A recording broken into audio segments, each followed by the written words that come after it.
अस्सलाम वालेकुम। अच्छा बेटे, इस तरह है कि अब हमारा इंशाल्लाह जर्नल स्टार्ट करेंगे। ठीक है, जर्नल ठीक है, आपको पता है कि rules of debit and credit क्या है, तो अब इसको इंशाल्लाह एक्सरसाइज 3.2 है ये। इसका मैं आपके पास नोट्स में है भी ये। ठीक है, एक्सरसाइज 3.2 है और उसका जो ये क्वेश्चन है और ये इसका आंसर है। एक्सरसाइज 3.2 देखो इधर लिखा हुआ है एक्सरसाइज 3.2। ठीक है, उसका जर्नल हमने बनाया हुआ है और ये इसका क्वेश्चन है एक्सरसाइज 3.2। ठीक है, तो लिखा हुआ है क्वेश्चन में, enter the following selected transactions in the two column journal for Frazer Appliance Center Company का नाम, include a brief explanation of the transactions as part of each journal entry. इसमें कहने का मकसद ये आपसे क्या मांगा गया है, enter the following selected transactions, transactions है in the two column journal. आपसे क्या मांगा गया है, जर्नल मांगा गया है। आपने जर्नल बनाना है किसके लिए, फॉर फ्रेजर अप्लायंस सेंटर के लिए। ठीक है, तो बहुत इजी है। जर्नल का आपको मैंने पहले ही बताया था जर्नल का किस तरह फॉर्मेट है। जर्नल का फॉर्मेट ये है, आपको बताया गया है। ऊपर जर्नल लिखे, डेट, डिस्क्रिप्शन, फिर डेबिट और क्रेडिट। फिर दफा डेट, डिस्क्रिप्शन, डेबिट और क्रेडिट। प्लीज आपने इस तरह बनाना है। डेट को ऊपर आप इस तरह एक लाइन मारे डेट के साथ, डिस्क्रिप्शन के साथ एक लाइन इस तरह मारे और फिर डेबिट और क्रेडिट के बीच में एक लाइन इस तरह उखाड़ दे। ठीक है ना, तो इसका जर्नल का फॉर्मेट आपके पास आ जाएगा, डेट, डिस्क्रिप्शन, डेबिट और क्रेडिट, जर्नल उसके ऊपर लिखे। ठीक है ना। नाउ फर्स्ट ट्रांजैक्शन क्या लिखा हुआ है, फर्स्ट ट्रांजैक्शन लिखा हुआ है अक्टूबर 1। डेट आपने याद रखना है, इसमें सबसे इंपॉर्टेंट चीज डेट ही होता है। डेट वाइज हमने जाना होता है, क्रोनोलॉजिकली ऑर्डर में होता है जर्नल। ठीक है, फर्स्ट क्या लिखा हुआ है अक्टूबर 1 को, कि the owner mark Fraser, owner का नाम मार्क फ्रेजर है, invested an additional $80,000 cash in the business. Owner ने क्या किया, ओनर ने अपने बिजनेस में $80,000 का इन्वेस्टमेंट किया। $80,000 उसने कैश उसमें डाला बिजनेस में। और मैंने आपको बोला है, जब भी ओनर इन्वेस्टमेंट करता है बिजनेस में, उससे क्या होता है, बिजनेस पे क्या असर पड़ता है। एक तो बिजनेस का कैश इंक्रीज होता है और एक उसका कैपिटल इंक्रीज होता है। जहरी बात है ना, बिजनेस में जब ओनर इन्वेस्टमेंट करता है उससे तो बिजनेस का कैश भी इंक्रीज होता है बिजनेस के लिए, और उस बिजनेस का कैपिटल भी इंक्रीज होता है। कैपिटल किस तरह इंक्रीज होता है, कैपिटल जब उसमें कोई कैश आता है तो कैपिटल इंक्रीज हो गया, और कैपिटल में डिक्रीज किस तरह आएगा, जब ओनर पैसे निकालता है उससे विड्रॉ करता है, ड्रॉइंग करता है, तो फिर कैपिटल में डिक्रीज आएगा। ठीक है, लॉस हो गया तो कैपिटल में डिक्रीज आएगा। या और जब कैपिटल में इंक्रीज किस तरह आएगा, जब ओनर इन्वेस्टमेंट करता है बिजनेस में तो उससे कैश भी इंक्रीज होता है और कैपिटल भी इंक्रीज होता है। तो अक्टूबर 1 का एंट्री किस तरह रिकॉर्ड करेंगे जर्नल में, इधर लिखे जर्नल में, इधर लिखा हुआ है अक्टूबर 1 इधर पहले डेट डाले, डिस्क्रिप्शन में डाले, पहले वो हमने ट्रांजेक्शन लिखना है जो जो डेबिट होता है। तो कैश, ओनर ने इन्वेस्टमेंट किया $80,000 का बिजनेस में, जिससे कैश भी इंक्रीज हो गया और कैपिटल भी इंक्रीज हो गया। कैश कितना इंक्रीज हो गया, increase in asset is recorded by debit. Cash increase हो गया $80,000, डेबिट कर दे। कैश इंक्रीज हो गया $80,000 का, क्योंकि ओनर ने, मार्फेजर ने इन्वेस्टमेंट किया $80,000 का बिजनेस में, जिससे उसका कैश इंक्रीज हो गया $80,000 और कैपिटल भी इंक्रीज हो गया $80,000। ये rules of debit and credit याद रखे। जब भी एसेट में इंक्रीज आता है उसको हम डेबिट में लिखते हैं, और जब भी कैपिटल में इंक्रीज आता है उसको हम किधर लिखेंगे, क्रेडिट में लिखेंगे। कैश इंक्रीज हो गया डेबिट में लिखेंगे, और मार्क फ्रेजर कैपिटल, ओनर का नाम लिखे, मार्क फ्रेजर कैपिटल वो भी इंक्रीज हो गया, तो कैपिटल जब इंक्रीज होता है किधर लिखेंगे, क्रेडिट में लिखेंगे। ठीक है, रूल्स ऑफ डेबिट क्रेडिट देखे 10 दफा मैंने आपको बता दिया।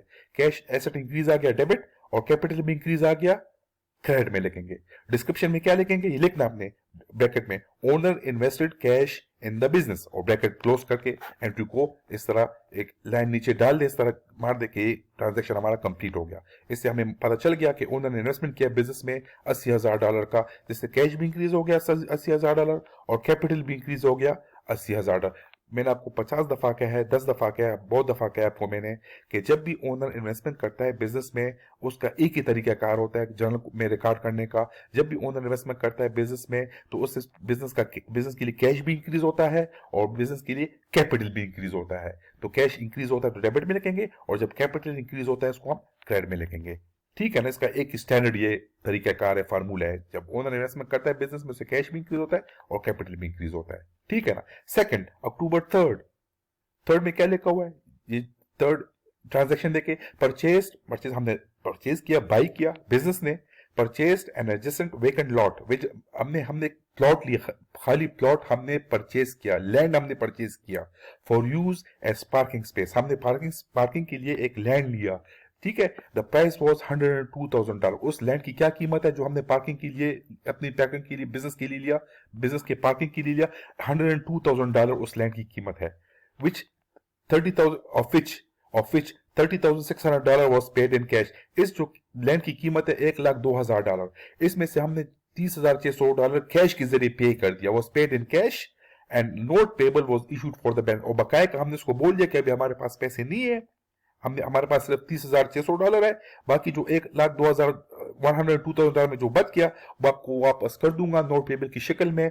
मैं आपको किसी फ्यूचर डेट में आपको मैं वापस कर दूंगा, मेरा पास अभी पैसे नहीं है, तो रिटर्न फॉर्मेट मैंने उसको कर दिया कि मैं आपको वापस, तो नोट पेबल इंक्रीज हो गया, अब हमारी लायबिलिटी इंक्रीज होगी, हमने वापस करना है। तो इसको हम किस तरह रखेंगे, देखिए इस ट्रांजेक्शन को पहले आप डेट लेके अक्टूबर 3 है, जो भी है इसमें नजर नहीं, अक्टूबर 5 है, ये अक्टूबर 5 है, तो अक्टूबर 5 लिखे, ठीक है। सबसे पहले हमारे बिजनेस के लिए क्या इंक्रीज हुआ है, सबसे पहले देखे हमने लैंड को परचेस करा है, जिस not for the price was 102,000, हमने लैंड लिया, तो जब बिजनेस ने लैंड लिया तो लैंड इंक्रीज हो गया बिजनेस के लिए, कितना इंक्रीज हो गया, $102,000। Increase in asset is recorded by debit, तो लैंड इंक्रीज, लैंड क्या है, एक एसेट है, लैंड इंक्रीज हो गया, लैंड कितना इंक्रीज हो गया, $102,000 डेबिट में लेके, increase in asset is recorded by debit. इस $102,000 में से हमने कैश कितनी वापस कर दी, 30,600, तो 30,600 कैश डिक्रीज हो गया, 30,600 decrease in asset is recorded by credit, decrease in asset is recorded by credit, cash कितना डिक्रीज हो गया, 30,600। और जो बकाया जो हमने इसको वापस करना है नोट्स पेबल की शक्ल में, बकाया कितना रह गया, बकाया जी कितना रह गया, बकाया रह गया इधर देखे 71,400 हमने इसको नोट पेबल की शक्ल में वापस करना है, हमने इसको बोल दिया मेरे पास पैसे नहीं है, तो ये भी इंक्रीज है, increase in liability is recorded by credit, liability increase होगी क्योंकि अब हमने नोट पेबल वापस करना है, तो लायबिलिटी इंक्रीज, कितना इंक्रीज, 71,400 हमने इसको वापस करना है, ठीक है ना, इसको हमने 71,400 वापस करना है। तो इस एमटी को देके लैंड इंक्रीज हो गया, $102,000 डेबिट में लेके, इसमें से हमने कैश की अदायगी कर दी, इस लैंड की कीमत में से 30,600 डिक्रीज आ गया, बकाया का नोट्स पेबल भी इंक्रीज हो गया, हमने इसको बोल दिया 71,600 मेरे पास 400 मेरे पास पैसे नहीं, इसको नोट्स पेबल की शक्ल में वापस करो। डिस्क्रिप्शन में लेके purchase land for parking space या पार्किंग लॉट, हमने परचेज किया लैंड किसके लिए, पार्किंग स्पेस, और इसको बंद कर दे। उसके बाद क्या लिखा हुआ है, अक्टूबर 15 issued a check for $976 in full payment of an account payable to Hampton Supply Company। हमने एक चेक इशू कर दिया for $976 in full payment, हमने चेक दे दिया, हमने फुल पेमेंट कर दी, $976 of an account payable to Hampton Supply Company। Hampton Supply Company business एक company का नाम है जिससे हमने अकाउंट पेबल लिया था, लायबिलिटी लिया था, कर्जा लिया था अकाउंट पेबल की शक्ल में $976, उसको हमने वापस कर दिया, इशूड अ चेक, हमने उस कंपनी को अकाउंट पेबल वापस कर दिया, हमने उसको कर्जा लिया होगा अकाउंट पेबल की शक्ल में हैम्पटन सप्लाई कंपनी से, उसको चेक हमने वापस कर दिया फॉर $976 इन फुल पेमेंट। इसका मतलब है हमने कैश दे दिया और हमारा अकाउंट पेबल भी डिक्रीज हो गया और हमारा कैश भी डिक्रीज हो गया क्योंकि हमारा चला गया, हम चेक इशू कर दिया। तो अक्टूबर 15 लिख देंगे इधर, अकाउंट सबसे पहले decrease in liability is recorded by debit, वो चीज लिखेंगे जो डेबिट होता है। तो हमने अकाउंट पेबल वापस कर दिया, अकाउंट पेबल वापस करने का मतलब है आपने डिक्रीज आ गया, उसमें लायबिलिटी कम हो गया, हमने वापस कर दिया, अकाउंट पेबल डिक्रीज हो गया। अकाउंट पेबल लेके डिस्क्रिप्शन में, डिस्क्रिप्शन आपने लिखना है, डिस्क्रिप्शन के लिए अकाउंट पेबल डिस्क्रिप्शन में डिक्रीज आ गया, कितना डिक्रीज आ गया, अकाउंट पेबल में 976 वापस कर दिया। किसके जरिए आपने वापस कर, कैश के जरिए हमने पेमेंट कर दी, 900 कैश में भी डिक्रीज आ गया, कितना decrease in asset is recorded by credit और decrease in liability is recorded by debit. Decrease in liability कितना, अकाउंट पेबल 976 और decrease in asset is recorded by cash के जरिए हमने अपनी लायबिलिटी खत्म कर दी, कर्जा खत्म कर दिया कैश के जरिए। पेड डिस्क्रिप्शन में लेके paid liabilities to Hampton Supply Company, हमने लायबिलिटी वापस कर दी उस कंपनी को जिसका नाम है हैम्पटन सप्लाई कंपनी और उसको क्लोज कर दे, प्लीज इस तरह लिख दें आपने, ठीक है। हमने लायबिलिटी वापस कर दिया, तो लायबिलिटी जब हम वापस करेंगे तो लायबिलिटी डिक्रीज हो गया, किसके जरिए वापस कर दिया, कैश के जरिए, कैश भी डिक्रीज आ गया, ये इस तरह है, ठीक है ना। अक्टूबर 15 का भी हो गया। अक्टूबर 15 के बाद October 18 borrowed $30,000 cash from the bank by signing a 90-day notes payable, हमने $30,000 का लोन लिया बैंक से by signing a 90-day notes payable. बेटे हम जब बैंक से लोन लेते हैं $30,000 का, तो बिजनेस के लिए कैश क्या होता है, इंक्रीज होता है, कैश इंक्रीज हो गया क्योंकि हमने लोन ले लिया, बिजनेस के लिए कैश आ गया कितना $30,000 का। लेकिन एक और चीज भी हमारे पास आ गया, एक और चीज हुआ नोट्स पेबल, हमने वापस भी करना है इन्हें बैंक को 90 दिनों के अंदर, तो लायबिलिटी भी इंक्रीज हो गया। ठीक है, कैश भी इंक्रीज हो गया और लायबिलिटी भी हमारी इंक्रीज हो गया, नोट पेबल की शक्ल हमने वापस करना है। नोट पेबल कितना इंक्रीज हो गया $30,000 और कैश कितना इंक्रीज हो गया 30,000। तो increase in asset is recorded by debit, cash increase $30,000, पहले वो चीज लिखना है जो हमने डेबिट करना है। ठीक है, अक्टूबर 18 को देखे, अक्टूबर 18 लिखा हुआ है, अक्टूबर 18 लिखे कैश $30,000 हमने कैश लिया बैंक से, तो cash increase in asset is recorded by debit, cash increase है $30,000 हमारे पास आ गया। और हमने नोट पेबल भी अब हमारा इंक्रीज आ गया, हमने वापस करना है $30,000। Note payable increase in liability is recorded by credit, हमारा इंक्रीज आ गया नोट पेबल कितना $30,000 हमने वापस करना है नोट पेबल की शक्ल में।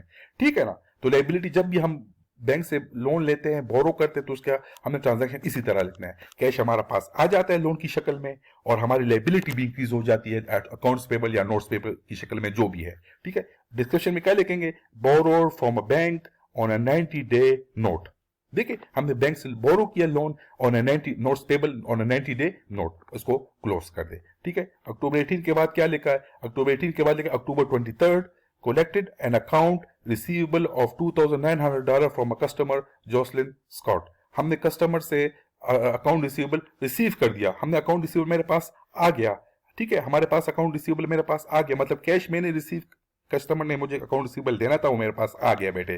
ठीक है, collected an account receivable of $2,900 from a customer Jocelyn Scott, customer का नाम जॉसलिन स्कॉट है, उससे मैंने अकाउंट रिसीवेबल मिल गया मुझे $2,900, मतलब कैश मेरे पास आ गया, कैश इंक्रीज हो गया और अकाउंट रिसीवेबल डिक्रीज हो गया। हमारा अकाउंट रिसीवेबल जो कस्टमर ने देना था उसने वापस कर दिया, तो उसका जो अकाउंट है मेरे साथ खत्म हो गया, कस्टमर का जॉसलिन स्कॉट का कैश आ गया उसकी तरफ से मुझे, और जो अकाउंट रिसीवेबल पेंडिंग था, ड्यू था, वो कम हो गया। ठीक है, तो अक्टूबर 23 में देखे, अक्टूबर 23 में लिखा हुआ है कैश मेरे पास आ गया $2,900 क्योंकि कस्टमर ने मुझे वापस कर दिया अकाउंट रिसीवेबल, तो हमने रिसीव कर दिया अकाउंट रिसीवेबल, 2,900 कैश मेरे पास आ गया। और जो अकाउंट रिसीवेबल है का खाता है उस कस्टमर के साथ, वो डिक्रीज हो गया क्योंकि उस कम वापस कर दिया उसने अकाउंट रिसीवेबल, कस्टमर ने, जॉसलिन स्कॉट ने। तो कैश इंक्रीज और अकाउंट रिसीवेबल जो है वो उसी अमाउंट का डिक्रीज हो गया, 2,900 उसने वापस कर दिया और कैश मेरे पास आ गया 2,900। एक एसेट इंक्रीज हो गया 2,900 कैश और दूसरा एसेट अकाउंट रिसीवेबल डिक्रीज हो गया 2,900। Collected account receivable from customer या collected cash from account receivable, collected cash from account receivable, इसको ब्रैकेट में और उसको क्लोज कर दे। ये बहुत आसान है। ठीक है, जब भी हम अकाउंट रिसीवेबल कस्टमर से रिसीव कर लेते हैं तो इसका मतलब हमारे पास कैश आ जाता है, कैश इंक्रीज आ जाता है, और उस कस्टमर ने मुझे चूंकि अकाउंट रिसीवेबल दे दिया तो उसका जो खाता है वो मेरे साथ वो डिक्रीज हो गया, अकाउंट रिसीवेबल खत्म हो गया उसका उसी अमाउंट का, तो डिक्रीज आ गया, decrease in asset recorded by credit. ठीक है बेटे ना, तो प्लीज इसको याद रखिए, इस तरह करना। जब भी अकाउंट रिसीवेबल हमें मिल जाते हैं कस्टमर से, हमारे पास कैश इंक्रीज होता है और अकाउंट रिसीवेबल वही अकाउंट रिसीवेबल डिक्रीज हो जाता है कस्टमर की तरफ से। ठीक है ना, हमने मिल गया। ठीक है, अकाउंट रिसीवेबल हमें मिल गया, तो अकाउंट रिसीवेबल क्या है, करंट एसेट है। Current asset are those assets which can easily be converted into cash.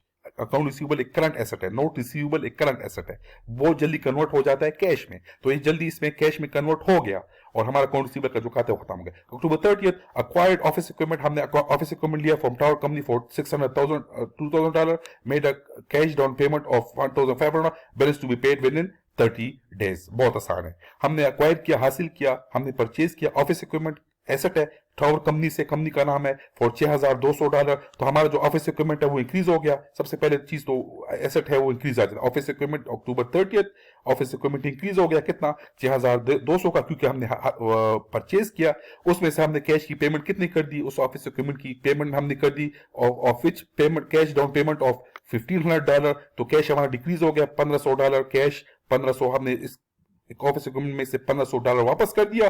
बाकी काम इसको बोल दिया हमारे पास पैसे नहीं है, अकाउंट पेबल की शक्ल में आपको वापस कर देंगे, and balance to be paid within 30 days। इधर कहीं नहीं लिखा कि नोट्स पेबल है, तो आपको पता चलना चाहिए कि जब भी कोई चीज नहीं लिखी जाती है तो आपको पता होना चाहिए कि ये अकाउंट पेबल है, जुबानी बात हुई है, इधर नोट्स पेबल की जिक्र नहीं है, तो इधर आप डायरेक्ट लिखें अकाउंट पेबल 30 day वापस करना है, तो अकाउंट पेबल उसी बैलेंस जो रह जाता है। ठीक है बेटे ना, बैलेंस किधर है देखे, ऑफिस इक्विपमेंट की कीमत है 6,200, इस 6,200 में से हमने कैश की अदायगी कर दी 1,500, बकाया जो रह जाता है उसको हमें 30 दिनों के अंदर वापस करना है अकाउंट पेबल की शक्ल में। लायबिलिटी भी इंक्रीज आ गया 4,700 प्लस 1,500 कितने बन जाते हैं 6,200। 1,500 कैश के जरिए वापस कर दिया और 4,700 हमने अकाउंट पेबल की शक्ल में वापस करना है। तो increase in asset debit, decrease in asset credit, increase in liability credit, उसमें लेके purchased office equipment on credit from tower company और इसको क्लोज कर दे। Thank you very much. ठीक है, शुक्रिया।